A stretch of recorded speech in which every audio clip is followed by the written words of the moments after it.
Hoje nós vamos dar início a um assunto que a gente pretende permanecer por um pouquinho de tempo.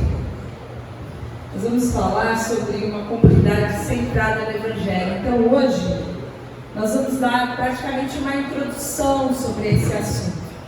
Nas segundas-feiras nós temos conversado sobre uma vida centrada no Evangelho. E por uma direção de Deus, nós decidimos conversar sobre a igreja, sobre o que seria uma comunidade, uma igreja centrada no Evangelho. E para isso a gente precisa pensar o que é o Evangelho, por que nós precisamos de uma comunidade, por que as pessoas precisam de uma comunidade, por que essa comunidade precisa ser centrada no Evangelho, por que a gente não pode estar inserido em outras comunidades que não sejam essas centradas no Evangelho, e qual é o intuito disso no nosso crescimento e na nossa transformação. Então hoje é uma introdução para que a gente possa ir avançando nisso, que acredito que pode trazer muita edificação na nossa vida e cumprir o propósito de Deus também para essa comunidade local.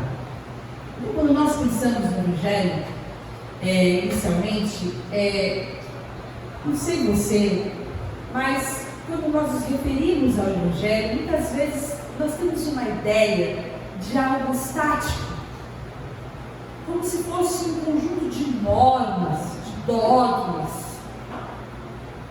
tipo um livro. A gente pensa em Mateus, Marcos, Lucas e João, algo fechado, uma ideia, algo que a gente possa ter um conhecimento e consultar de vez em quando. Então a gente vê o Evangelho como um conjunto de regras, às vezes.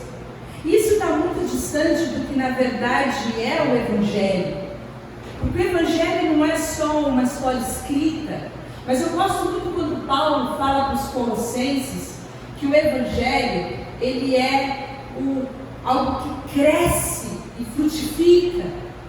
O Evangelho então tem vida, porque se ele frutifica, ele cresce, ele se multiplica, ele é vivo, ele se desenvolve, ele evolui, ele abrange as nossas vidas. O Evangelho é conhecido como a boa notícia, e ele também, Paulo vai dizer para os Romanos, que é o poder de Deus. O Evangelho é essa verdade, essa mensagem, é a palavra viva que toma os nossos corações e é escrita ao longo da história e da qual nós também fazemos parte. O Evangelho é esse poder de Deus que teve início em Deus, teve início não em nós, não teve início no Novo Testamento, como muitos pensam, mas o Evangelho teve início em Deus. Deus sendo triuno, Deus em sua trindade, Deus enquanto trindade decide criar o homem, Deus sendo três em um, Deus sendo Deus Pai, Deus Filho, Deus Espírito Santo, perfeitos em amor, transbordantes em unidade, em harmonia, sendo eles plenos, absolutos, sem precisar do homem e da criação para absolutamente nada. Eles decidem criar o homem para a sua glória. Eles criam então o homem para transbordar a sua glória, para revelar o seu amor, para revelar a sua bondade. E quando Deus decide, Deus em sua trindade decide criar o homem, ele decide criar o homem à sua imagem e à sua semelhança. Nós vemos isso em Gênesis 1:26, você conhece esse texto? Quando Deus fala, façamos o homem à nossa imagem e à nossa semelhança. Deus, sendo uma comunidade, cria o homem à sua imagem e à sua semelhança. E essa então é a necessidade que o homem tem de viver em comunidade, porque ele foi criado por Deus, e Deus é uma comunidade, e ele foi criado por Deus para ser também, viver também em comunidade. Então nós temos um anseio, nós temos um desejo intrínseco de viver em comunidade. Não importa a sua personalidade, e eu sei que as personalidades são muito variadas. Tem gente que é quietinha, tem gente que é mais extrovertida, tem gente que é falante, tem gente que é mais tímida, tem gente que faz amizade muito fácil, tem gente que é de poucos amigos, mas que são amigos que levam para uma vida inteira. Não importa que tipo de gente você é, pessoas precisam de pessoas. Pessoas são seres relacionados. Nós somos criados para viver em comunidade. Não fomos criados para estar sozinhos. Eu já falei isso algumas vezes, que Deus, depois de criar todas as coisas, e Ele falou, isso é bom, isso é bom, isso é bom. Tinha uma coisa ali no Éden que não era bom, e era que o homem estava sozinho. Isso não era bom, porque Deus criou o homem para viver em comunidade. Não era bom que o homem estivesse sozinho. E até hoje não é bom que o homem esteja sozinho, porque nós fomos criados para viver em comunidade. Essa então é a necessidade intrínseca, algo que existe no interior do homem, porque fomos criados à imagem e semelhança de Deus. Então, apesar de termos sido criados à imagem e semelhança de Deus, para viver em comunidade, temos sido criados para viver a essência do Evangelho, de amor e bondade abundantes, para a glória de Deus. Nós sabemos que relacionamento é um grande desafio, não é verdade? Talvez é também o maior desafio que a gente encontra na nossa vida. São os desafios interrelacionais. Viver em comunidade é um desafio, é um grande desafio. Nós enfrentamos eles, quer sejam nos nossos relacionamentos familiares, quer sejam nos nossos relacionamentos de trabalho, quer sejam com os nossos amigos, ou com os nossos vizinhos, ou no lugar onde nós praticamos esportes, ou no nosso clube, ou nas ambiências onde nós estamos. Em algum lugar onde nós estamos inseridos, nós vamos lembrar que se relacionar com pessoas é um desafio. Tem sempre ali uma ou outra pessoa que para nós representa um desafio. É uma pessoa colocada por Deus para trazer para nós grande edificação espiritual. E a gente, sabendo disso, sabe que os relacionamentos, eles nos impedem de concretizar o tipo de relacionamento significativo que Deus nos chamou para viver. E nós pensamos, por que isso? Porque se é o propósito de Deus que eu espelhe a sua imagem, que nós vivamos em perfeito amor, em perfeita bondade, em perfeita harmonia, isso não acontece. Isso não acontece por causa da queda, porque a queda do homem trouxe um rompimento da vida em comunidade. Porque desde o Éden, desde o pecado, quando houve a desfiguração da imagem de Deus no homem, o homem que foi criado para a bondade, o homem que foi criado para o amor, o homem que foi criado para servir, foi criado para o outro, passou a ser individualista, passou a ser egoísta, passou a olhar em primeiro lugar para os seus próprios interesses. Então, apesar de nós carregarmos um desejo intrínseco de vivermos em comunidade, nós também carregamos algo silencioso e obscuro dentro de nós, que apesar de nós negarmos, nós temos uma tendência de usarmos as pessoas para nossa satisfação pessoal. Nós usamos as pessoas para os nossos interesses. Nós usamos as pessoas buscando aquelas que são menos trabalhosas. Eu gostei de uma expressão que o Lucas usou, aquelas que exigem menos manutenção. Aquelas pessoas que são mais fáceis, são mais úteis, são mais agradáveis, são mais leves.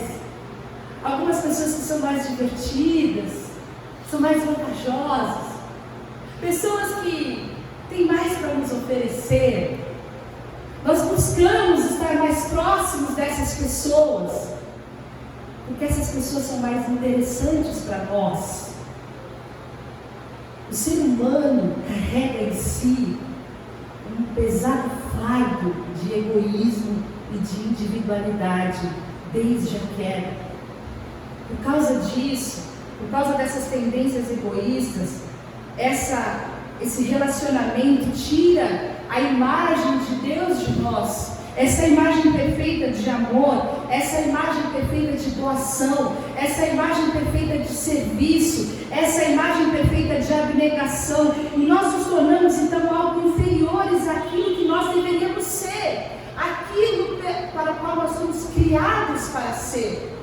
As comunidades então passaram a ser não mais idealizadas, mas passaram a ser alguns pontos de discórdia, sim.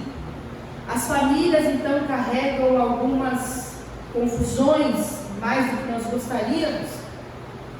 Os trabalhos têm mais pessoas querendo puxar o tapete umas das outras, tem mais traíras do que nós gostaríamos. Tem mais pessoas falando mal umas das outras do que nós gostaríamos. Existem pessoas que carregam falsidade e a gente acaba tendo que se proteger e se defender das pessoas, deixando de ter relacionamentos mais profundos, muito mais do que nós gostaríamos. E a gente vai vivendo a vida nos relacionamentos superficiais, isso em função da queda, isso porque nós não podemos espelhar mais a imagem de Cristo, porque nós nos tornamos pessoas egoístas, porque nós carregamos essa imagem desfigurada. Mas aqui é que entra a boa notícia, aqui é que entra o Evangelho de Jesus. E é por isso que nós precisamos do Evangelho. E a boa notícia é que Jesus nos redime. Para que a gente receba a boa notícia, a gente precisa digerir e engolir a má notícia. A má notícia é que o homem é mau. A má notícia é que a gente é egoísta. A má notícia é que a gente precisa de Deus. A má notícia é que a gente não ama profundamente quanto a gente gostaria. A má notícia é que a gente prefere ser servido do que servir. A má notícia é que a gente procura sempre falsos deuses, lugares onde a gente pode aportar nosso significado, a nossa identidade, muito mais do que em Deus. A má notícia é que a gente prefere a nossa honra do que honrar a Deus nos nossos relacionamentos. A gente prefere fazer a nossa vontade do que a vontade de Deus. Mas a boa notícia é que Jesus veio para transformar a nossa história.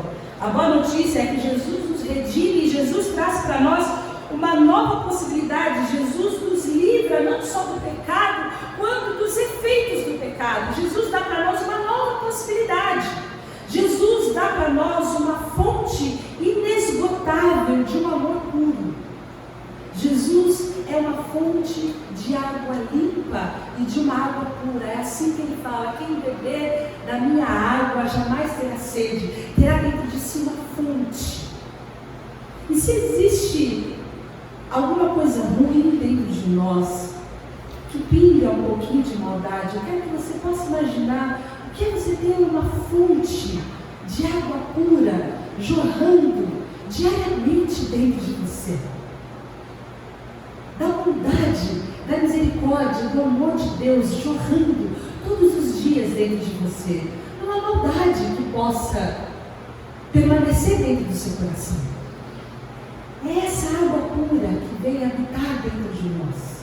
É esse amor profundo de Jesus que vem habitar dentro de nós para nos lavar todos os dias lavados, todos os dias regenerados, todos os dias redimidos, todos os dias prontos para servir, todos os dias prontos para perdoar, todos os dias prontos para nos compadecer. Essa é a redenção.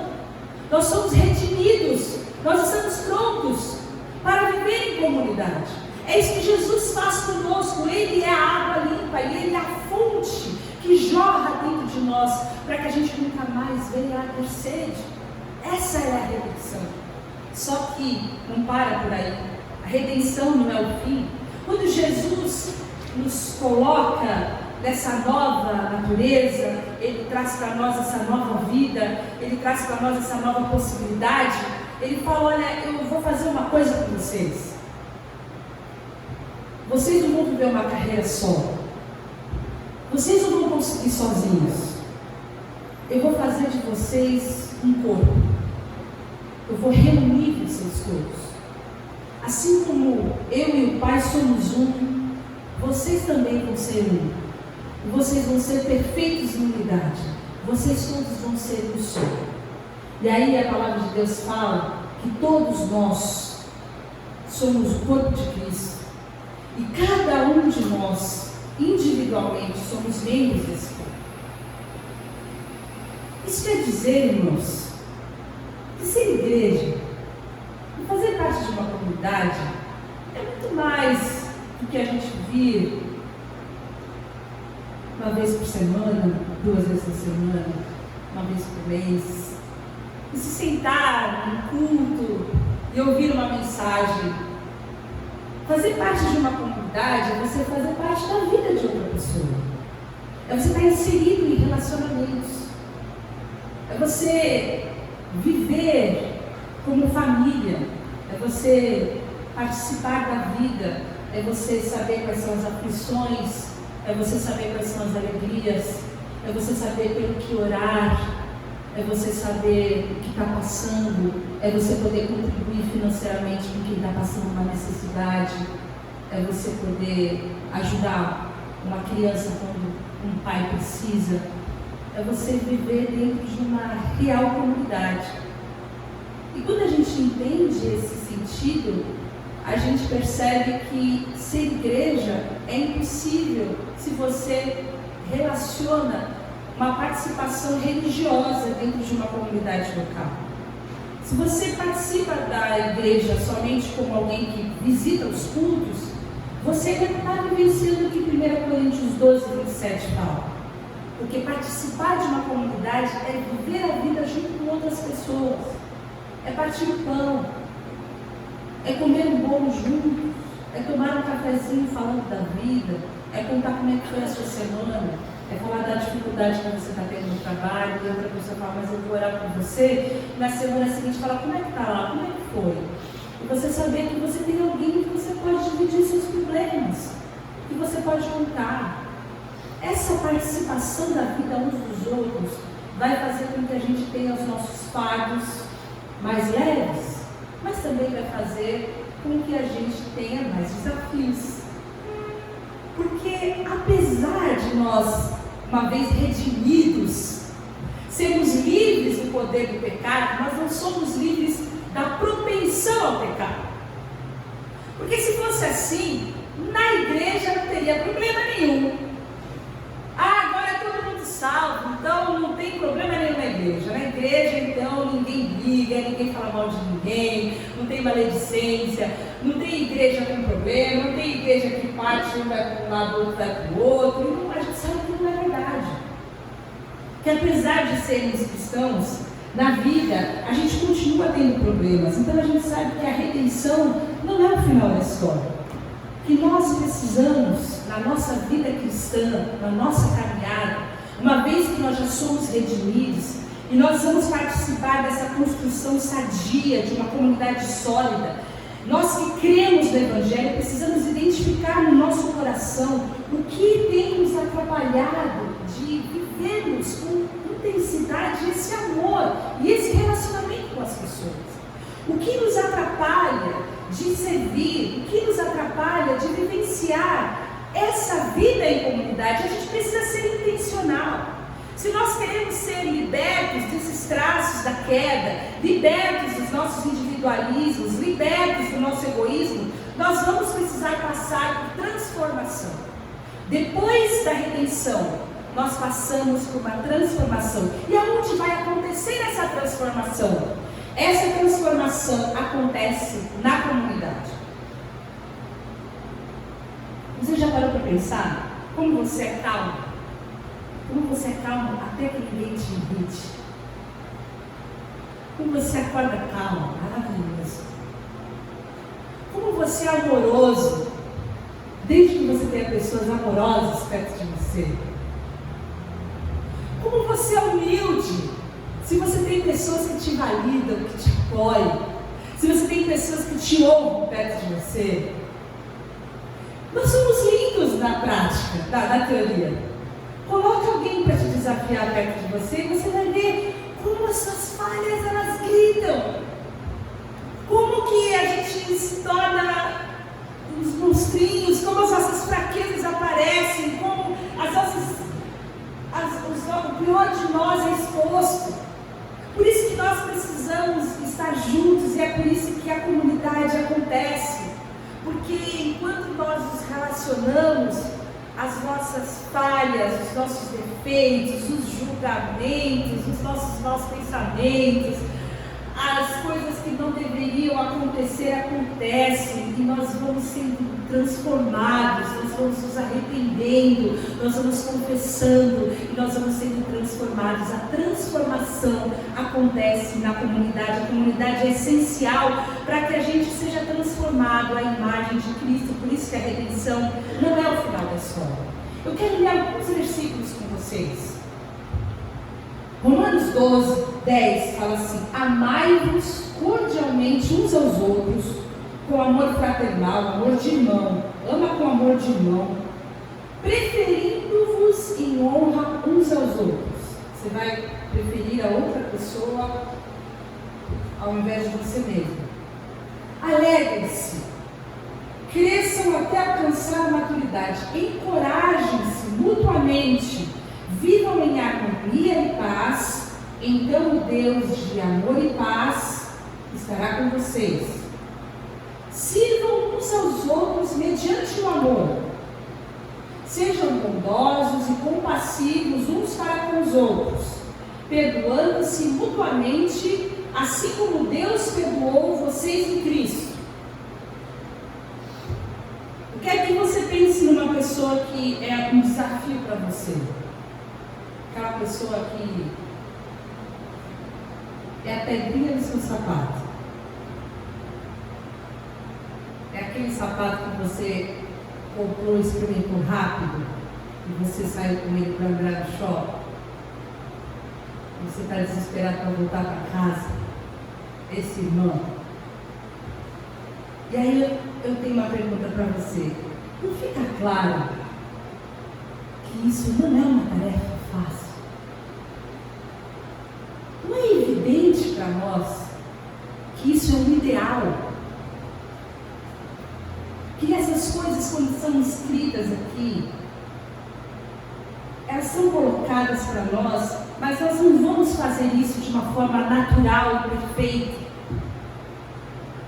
Isso é colocado aqui para que cada vez que nós falharmos em preferir alguém que é soberbo, que é presunçoso em honra, alguém que pisa na nossa cabeça, e a gente vai deixar que ele passe à nossa frente mais uma vez. Cada vez que nós fizermos isso, nosso coração vai se quebrantar, nós vamos nos arrepender diante de Deus, e o nosso coração vai ser transformado mais uma vez, e mais uma vez, e mais uma vez.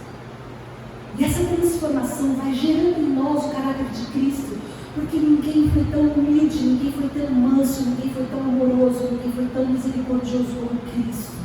E o caminho que nós temos que percorrer para sermos iguais a Jesus é muito longo. E nós só vamos conseguir percorrer esse caminho se nós estivermos juntos e se nós formos sinceros em nossos relacionamentos. Obviamente que nós teremos sim os nossos desafios em nossos relacionamentos, mas a comunidade foi criada para que, vivendo de uma forma verdadeira e unidos, nós pudéssemos ser transformados. Então, nós somos criados para a comunidade, porque nós somos criados à imagem de Deus, que é uma comunidade. Nós somos redimidos para a comunidade, e nós somos transformados, estamos sendo e seremos transformados na comunidade. A verdade é que nós somos tão tomados pelo egoísmo, nós somos tão tomados pelo individualismo, que nós olhamos os relacionamentos com as pessoas debaixo da lente do individualismo. A gente já está acostumado a olhar para as pessoas e pensar: quanto é que eu levo nessa? Que vantagem eu vou tirar disso aí? Será que é vantajoso me relacionar com essa pessoa? Isso daí, essa pessoa aí, isso aí. Vai me dar muito trabalho sair dessa pessoa aí. De novo. Pedindo oração de novo. 3 horas da manhã pedindo oração. Chave de cabeça, irmão. Dá o telefone do pastor para ele. São pessoas trabalhosas. Nós estamos acostumados a nos ver livres das pessoas trabalhosas. São pessoas que requerem de nós não queremos. E cada vez que a gente percebe isso, a gente precisa pensar o quão afetados nós somos pelo individualismo. Porque o individualismo, irmãos, é o eu no centro. O egoísmo é o eu no centro. O que nós estamos conversando aqui é que tipo de gente nós seremos quando Jesus estiver no centro, quando o Evangelho estiver no centro. Então, para a gente encerrar, eu quero propor para você, a nós, acho que eu já fiz, eu já fui massacrada, você também, um exercício onde eu vou propor 5 situações de individualismo e você vai ver se você se percebe em uma ou duas delas, para você perceber se você está sendo afetado de alguma maneira na sua personalidade por esse clima que vai tomando a humanidade, vai tomando a nossa sociedade, vai tomando a nossa cultura. E daqui a pouco vai absorvendo a nossa mente, também vai absorvendo o nosso coração. E quando a gente percebe, a gente está vivendo nessa cultura individualista sem perceber. E aí depois a gente volta para concluir sobre isso, tá bom? A primeira delas, está muito pequena, é a autoconfiança. Vai aparecer aqui atrás? Está mais atrasado que eu, né?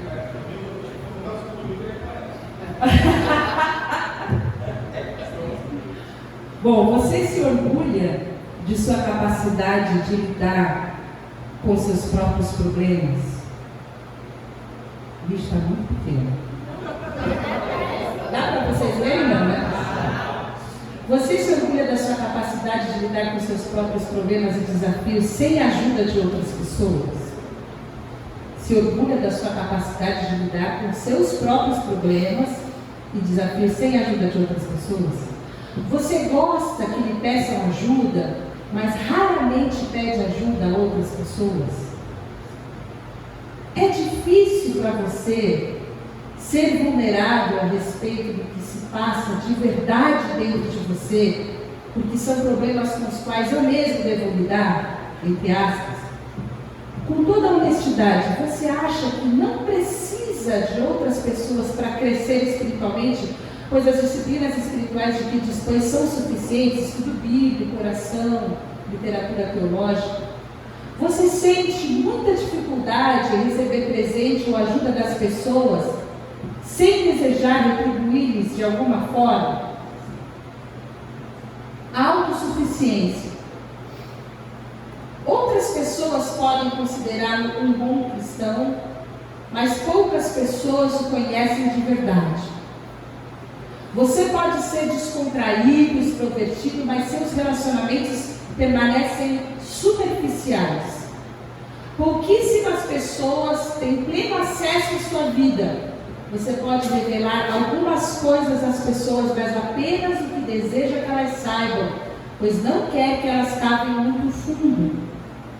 Quando os relacionamentos se tornam difíceis, você tende a recuar em vez de lidar com seus problemas. Você tende a medir o crescimento espiritual pela quantidade de conhecimento que já adquiriu. Autodefesa. Você tende a manter as pessoas à distância para evitar ser ferido ou rejeitado. Você mede crescimento espiritual ou maturidade pelo que as pessoas dizem ou pensam. Você às vezes teme que, se as pessoas conhecerem o seu eu verdadeiro, elas se afastarão. Você evita conflitos, Se as pessoas o ofendem ou ferem seus sentimentos, prefere se calar em vez de arriscar a ira ou a rejeição por parte delas. Você pode ser viciado em se sentir aprovado. Seu senso de valor aumenta ou diminui com base no que as pessoas dizem ou não dizem ao seu respeito. Presunção. Você tende a ser viciado em trabalho, pois é assim que preenche o vazio deixado pela falta de relacionamentos profundos da sua vida. Você leva mais em conta o respeito que recebe das outras pessoas, a atenção, do que seu senso de responsabilidade por elas, sacrifício. Você se preocupa mais com o que as outras pessoas pensam a respeito de suas realizações, importância, do que com o que elas pensam a respeito da sua influência relacional na vida delas. Você tende a medir o crescimento espiritual com base em suas... O que está escrito aí? Oi? Realizações. Vontade própria. Você geralmente dá preferência ao trabalho e aos hobbies às pessoas. Sua agenda e suas prioridades sempre têm precedência. Você não rearranja a agenda para ajudar outras pessoas ou para servi-los. Você gosta de manter as pessoas à sua volta, mas não aceita conselhos, nem recebe bem a correção delas. Em relação à igreja, você costuma fazer perguntas com uma mentalidade consumista. Do que eu gosto ou não gosto? Como isso faz eu me sentir? O que eu ganho com isso? Suas vontades e seus objetivos recebem prioridade de acordo com a funcionalidade e não de acordo com as necessidades da comunidade e missão da igreja. Quando nós pensamos nisso, nós precisamos pensar: se a nossa vida tivesse centrada em Cristo, o que isso mudaria? São coisas que são difíceis da gente admitir. Difícil a gente admitir, mas nós demos nome aos bois. Se a gente tira os nomes, quantos comportamentos desses nós praticamos e nos justificamos? Mas se Jesus tivesse centrado no trono da nossa vida, se a nossa vida fosse centrada em Cristo, nós não seríamos autoconfiantes, porque toda a nossa confiança seria nele. Então eu não teria orgulho nenhum, porque tudo vem dele. Tudo que eu sou e tudo que eu tenho veio dele. E se tudo veio dele, eu não tenho por que negar minhas vulnerabilidades, nem as minhas fraquezas. E eu posso receber ajuda, porque eu reconheço que o outro pode ser a mão de Deus, a padaria de Deus, e pode me abençoar. E ele pode ser usado por Deus para ser uma bênção na minha vida. Se Cristo é o centro da minha vida, eu não sou autossuficiente, porque Ele é suficiente para mim. E se Ele é suficiente para mim, todos os meus relacionamentos são relacionamentos missionais. Eu entendo a minha necessidade de viver em missão. Se Cristo está no centro da minha vida, eu não preciso me defender, porque eu entendo que amar é perder.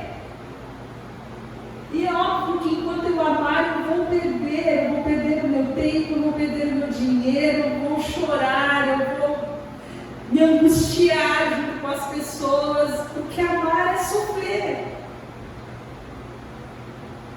Quando Cristo ele entra na minha vida, eu não vou viver com vontade própria, porque eu vou falar com o Paulo que já não vivo mais eu, mas Cristo vive em mim. A vida que agora eu vivo na fé.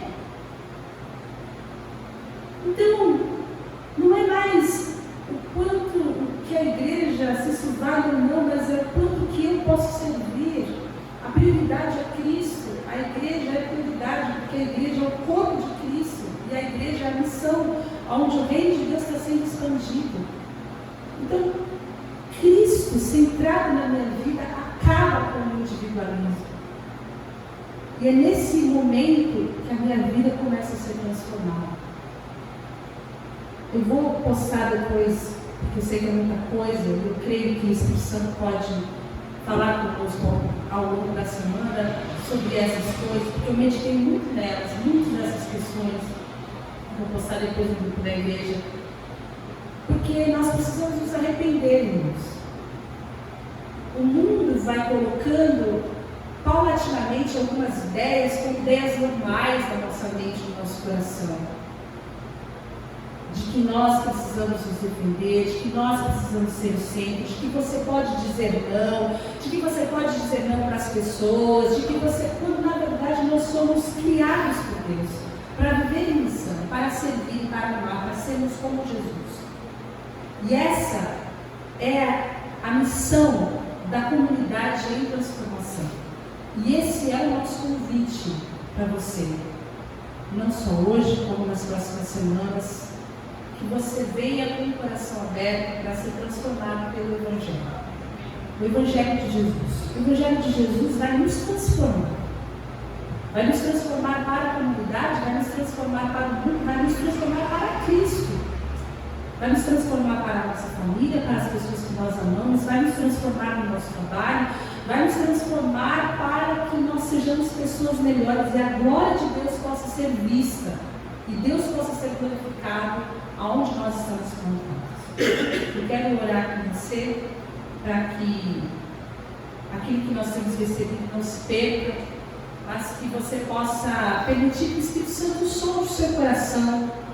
Que se existe ainda traços de individualismo, de egoísmo no seu coração, de presunção, de autossuficiência, que você possa confiar no Senhor Jesus. Confiar que Jesus é poderoso, confiar que Ele é digno de receber o seu coração, digno de ser o Senhor da sua vida, digno de que você pode amar, você pode servir, você pode viver uma outra vida de dedicação. Às vezes, nosso coração se enche, se comove, nós temos vivido, através das redes sociais, uma comoção muito linda, muito grande, pelas coisas maravilhosas que voluntários e pessoas têm feito no Sul, coisas lindas, e acredito que pelas estatísticas, né, uma porcentagem, 80% do que está sendo feito lá tem sido pelos voluntários. É muito maior o número dos voluntários que está acontecendo ali, pessoas que têm dado seu tempo, seu dinheiro e tudo mais. Mas o quanto nós fazemos pelo nosso mais próximo? Quem é o nosso próximo? E qual é a nossa postura? A gente romantiza as coisas, mas qual tem sido a nossa postura com relação ao nosso próximo? Porque nós temos próximos. Eu sei que você pode, talvez você já tenha levado no correio, sua água, suas roupas, a sua doação, mas existem pessoas próximas a você que podem precisar de donativo, mas podem precisar de outras coisas que você pode fazer. Que o Espírito Santo continue falando no seu coração, porque nós estamos em missão. Nós somos uma comunidade de pessoas redimidas para sermos transformados pela glória de Deus. Vamos orar? Senhor, nós te agradecemos pela tua palavra e estamos prontos para a revolução que o teu Evangelho pode fazer em nós e através de nós. Eu quero pedir, Senhor, que o Senhor nos leve a sermos uma comunidade em primeiro lugar, a vivermos em amor, a vivermos em unidade, a vivermos de verdade. Nós temos muita história juntos, nós somos muito amigos uns dos outros, nós temos muita comunhão uns com os outros, mas não todos. Eu quero te pedir, Senhor, que o Senhor possa trazer para todos nós essa verdade, que sejamos todos nós unidos, que sejamos todos nós, tenhamos todos nós o mesmo sentimento, o mesmo coração, o mesmo espírito, que possamos viver a tua palavra, que possamos ter esse sentimento de amor e serviço, que possamos ter essa unidade, que possamos ter essa disposição, que o Senhor tire de nós, Deus, todo o individualismo, Deus, o egoísmo, e permita-nos viver essa verdade para que possamos crescer e que através dessa unidade verdadeira o mundo veja e o mundo creia. Esse é o meu pedido em nome de Jesus. Amém.